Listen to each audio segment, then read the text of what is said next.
the pick of choice.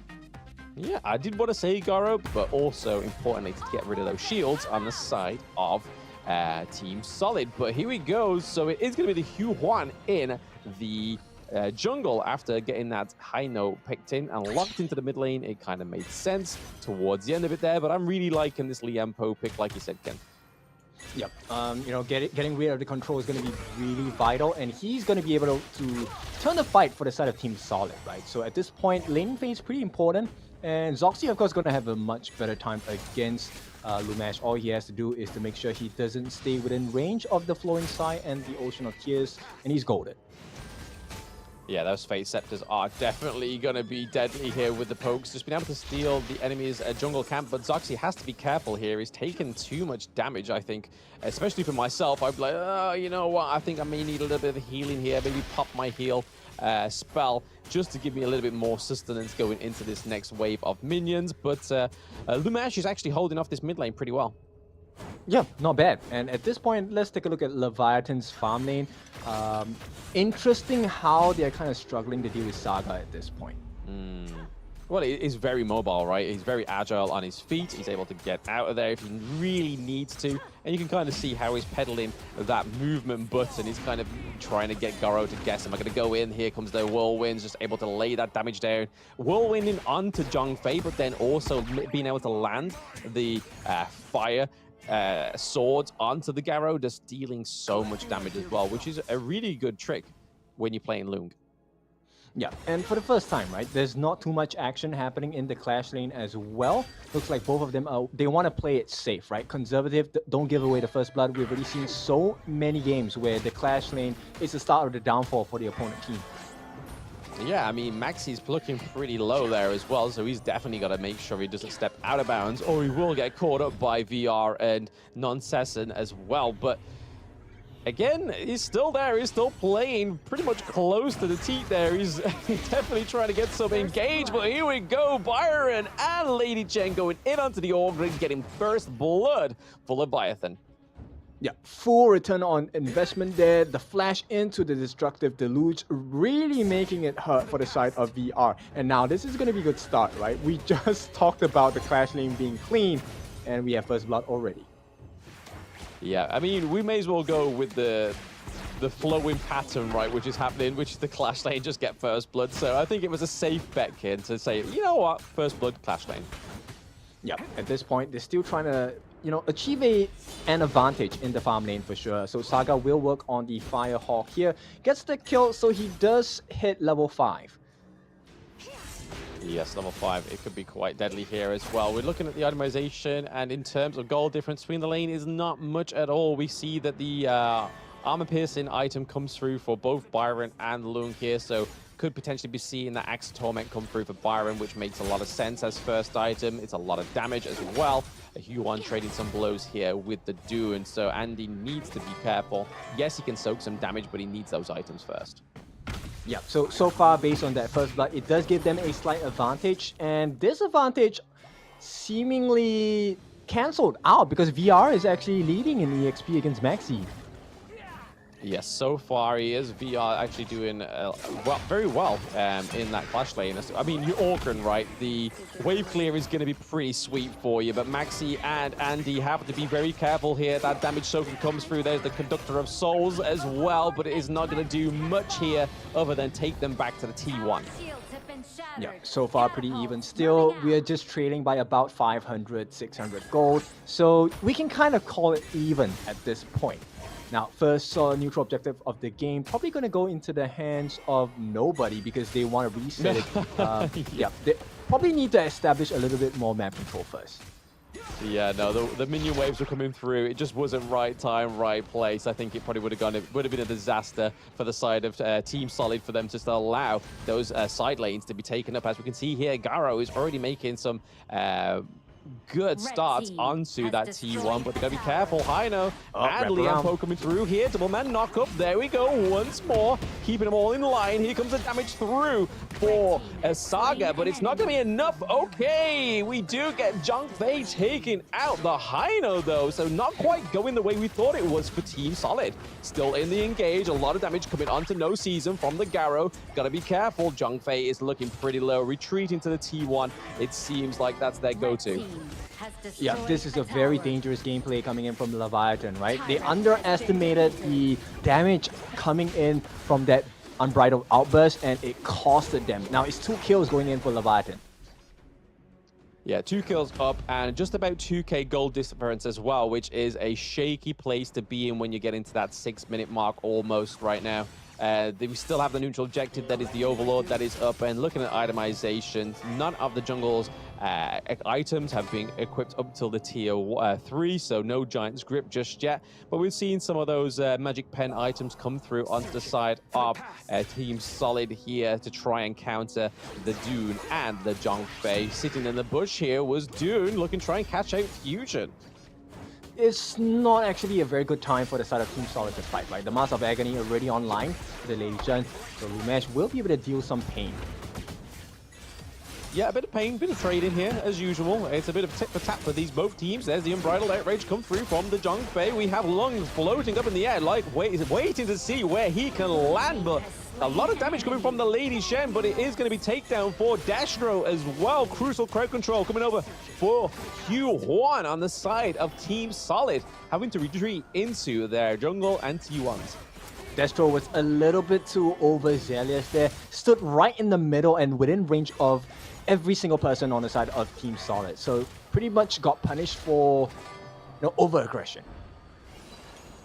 Yes, definitely overstepping and being a little bit overconfident there, which has enabled Team Solid to get their first kill on the board. We do see Orgrim building the Doomsday as well, so we're getting a bit of an aggressive kind of Orgrim in that clash lane. And I mean, when you're going up against the likes of the Byron 1v1, you're going to need some basic attack enhancement, right?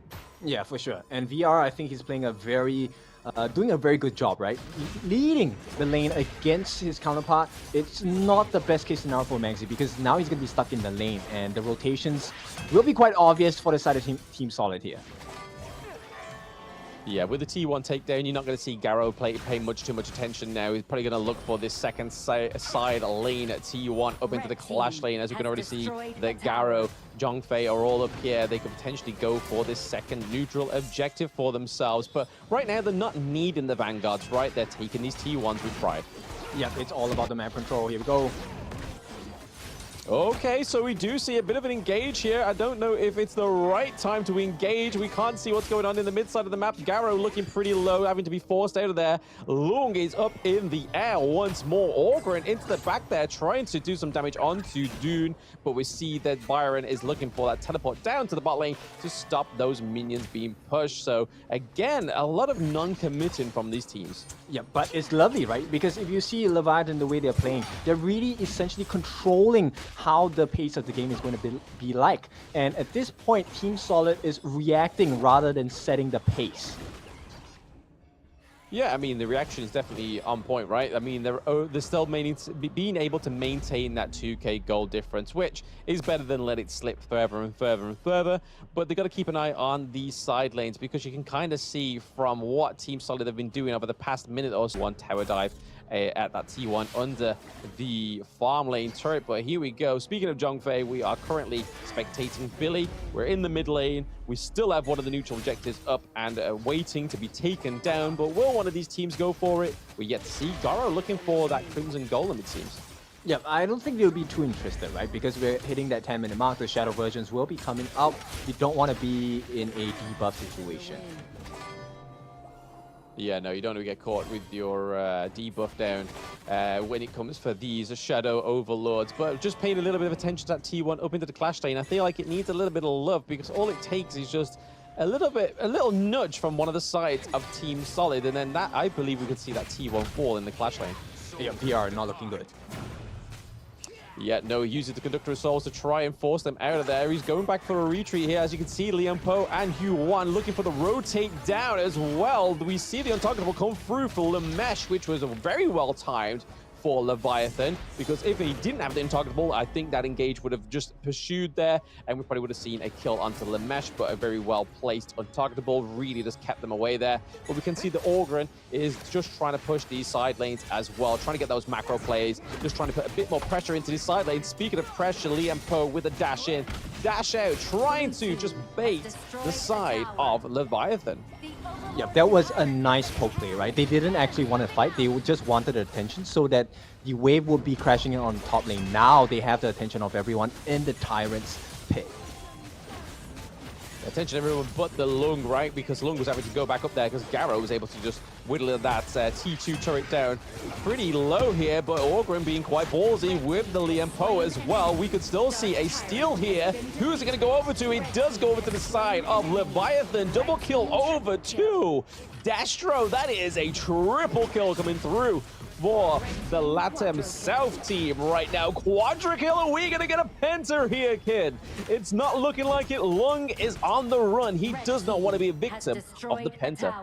Absolute class coming out from Leviathan here. The way that they positioned themselves was so clean. Destro, I think, a really commendable effort, standing right at the edge of the Tyrant's pit where he could still land the attacks. And even with the dive, I think it was Zoxy who was trying to dive him, or VR, one of these people. When they attempted to dive onto Destro, it was just the biggest win because he took some time to reach Destro, and Destro was already targeting him. Yeah, I mean, definitely well placed, right? I mean, we haven't seen many quad kills within this tournament. I believe one of the teams in the Pacific region managed to get a quad kill, but just not quite fulfilling that penta. We still have a bloodthirst for the penta, and hopefully, it seems like it's going to be hopeful that maybe one of these teams will get a penta here. We're getting a lot of poke damage come from these Scepters of Fate, as well as Byron pushing through to the T2 into the clash lane, putting some real focus here into the mid lane as well. We are seeing some macro plays coming through for Leviathan, but nothing just coming through yet. Yep, they need the damage to come out from Zoxy, unfortunately. It's not even about Saga at this point, because it is the Scepter of Fate that will change the state of the fight.